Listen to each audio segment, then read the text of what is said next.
All right, so section 10.5, polar bonds in the bonding continuum.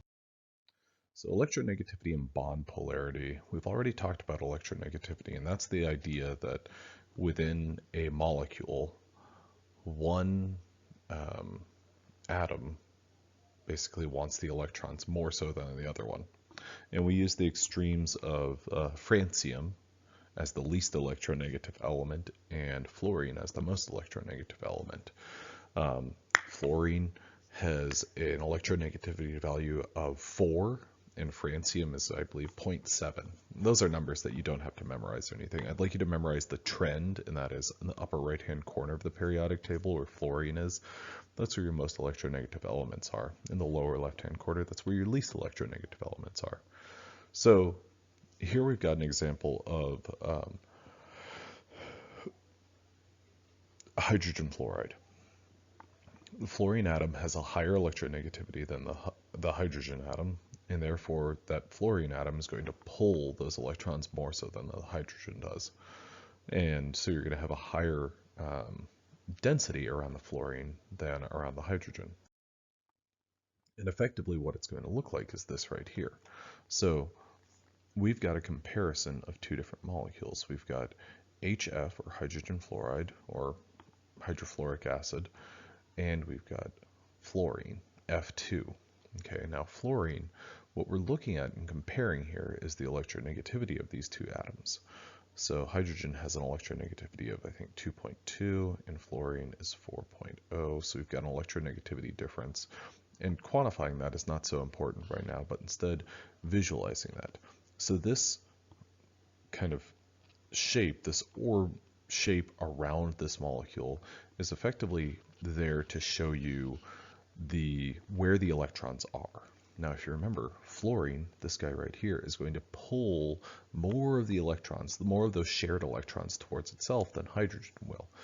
Compare that to fluorine, where you've got two fluorine atoms. Each one of those fluorine atoms, well, neither one of them wants the electrons more so than the other. And so there's kind of an equal pull. And so you don't see that sort of oblong shape. Instead, you see this shape that shows sort of an even distribution of the electronic, or the electron cloud. So we had a pair of molecules that we could compare and look at effectively the charge density of those two.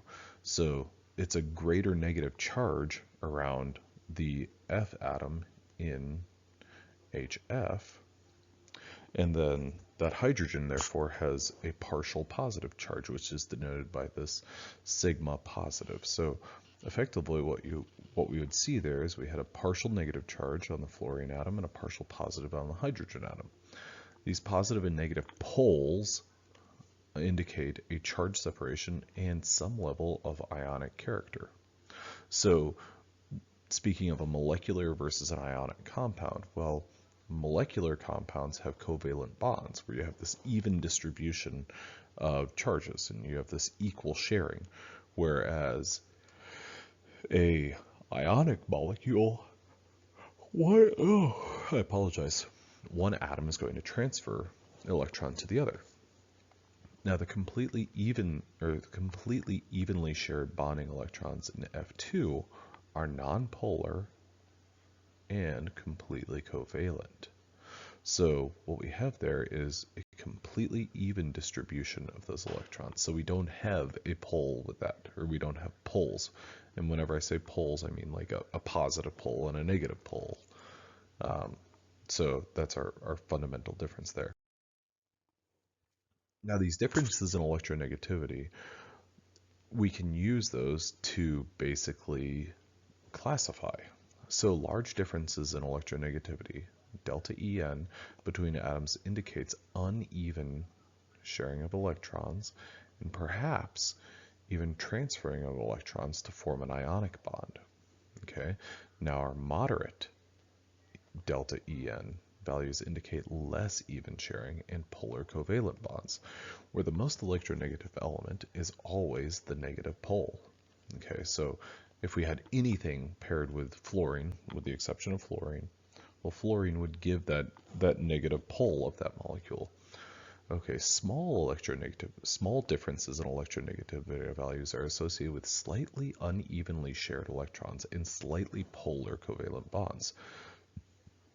The only truly nonpolar bond exists when the two atoms have exactly the same electronegativity. So if we look at these four different examples, we've got HF, HCl, HBr, HI. Now, like I said previously, these are not numbers. The electronegativity values are not numbers that I expect you to memorize. You would be provided with those on any sort of exam or quiz or anything like that. What those numbers are, and I'm going to go ahead and draw arrows to each one of them. Fluorine is 4.0, hydrogen is 2.1, chlorine is 3.0, bromine is 2.8, and iodine is 2.5. What we'll do is we'll take our larger number and subtract the smaller number from that. And that gives us this delta En. So we can use that delta En to say, well, which one of these is more ionic? So which one of them shows a greater charge disparity? And if you let's look at our extremes, HF and HI. Which one of them has a greater difference in electronegativity? Well, that's hydrogen fluorine, or hydrogen fluoride.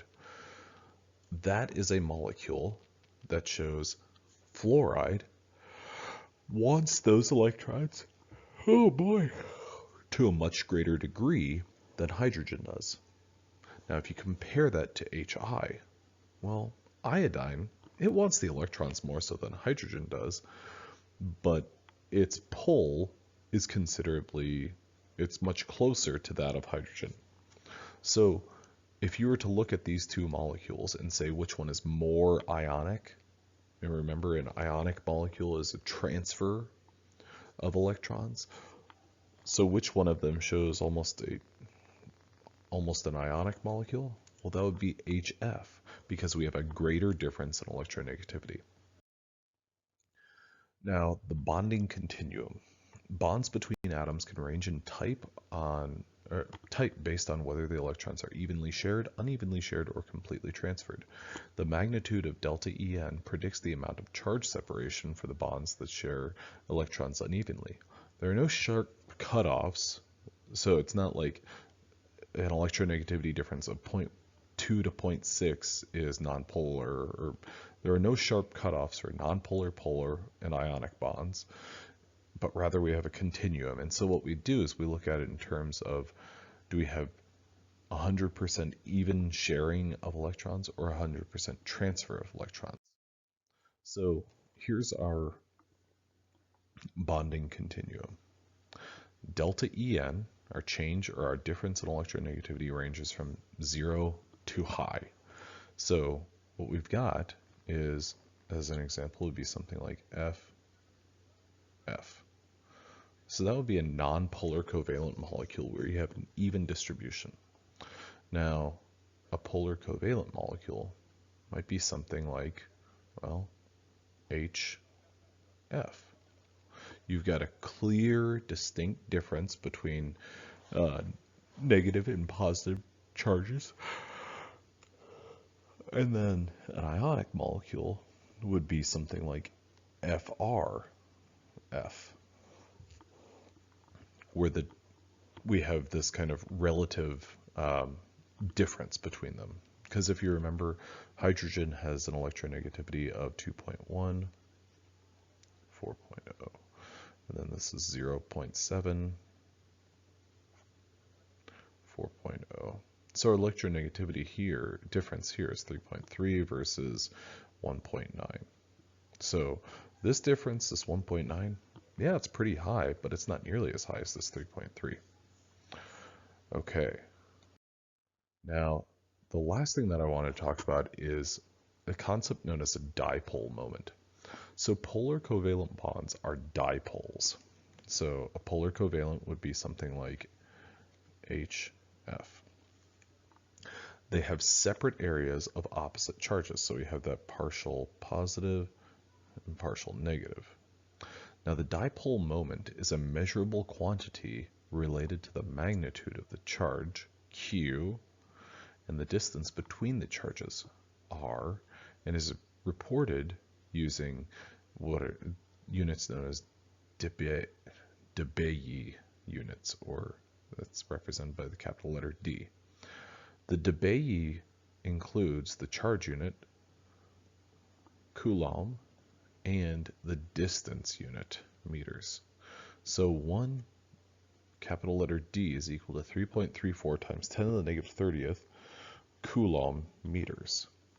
Okay, and that's represented with the formula mu equals Q times R.